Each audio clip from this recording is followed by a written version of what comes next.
Welcome to the Everliving Fire. As an introduction to the purpose of this channel, I will try to explain some of the reasons behind it and point to some of its future goals. Initially, I created this channel out of a need to clarify certain concepts to myself which I came across while studying the topics of memory, history, and change. The point of convergence between all of the things that interest me is the question of repetition.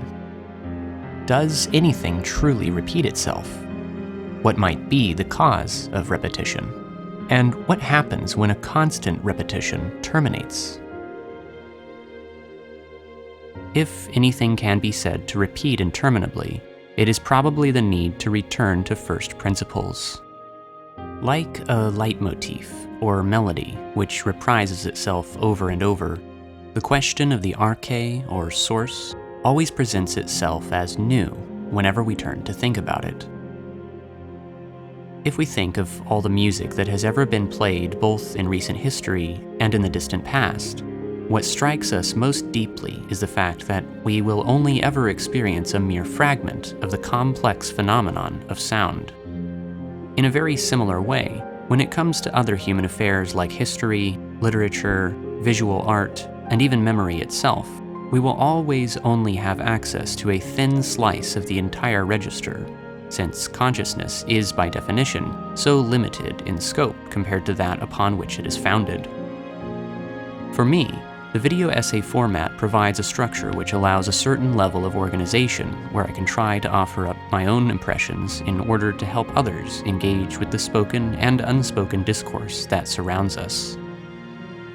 The central theme will be a concern for how the idea of the ever-living fire has changed over time. Across my videos will be scattered encounters with various methods of analysis and reading, including psychoanalysis, deconstruction, post-hermeneutics, and other contemporary forms of thinking.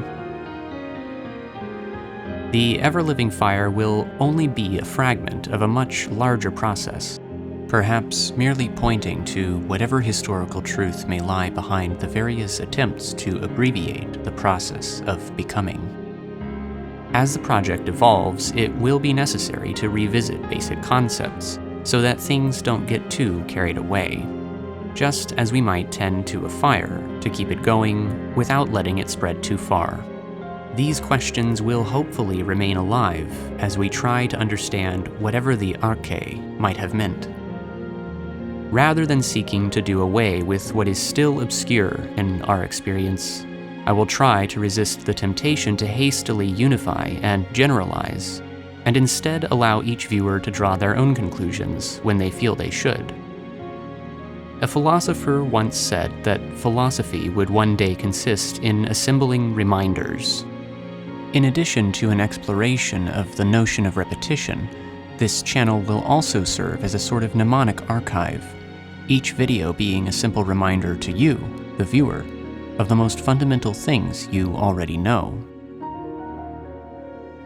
This is the more difficult aspect of my project, but also the most important, because it highlights the paradoxical relationship between the past and the present, which we find when we reflect upon our inner experience.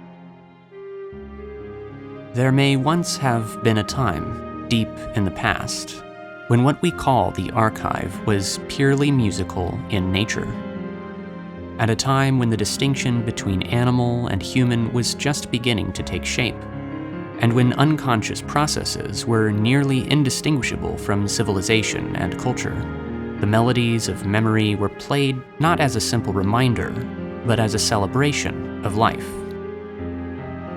The celebratory as well as the mnemonic nature of the archive are both to be found in the image of the ever-living fire.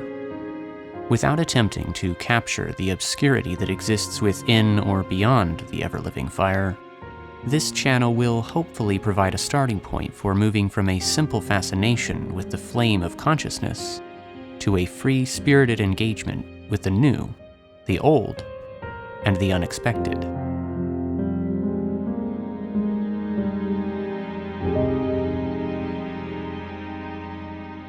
If this project interests you, and you'd like to join me in the process of questioning repetition, please subscribe to the channel and consider supporting me.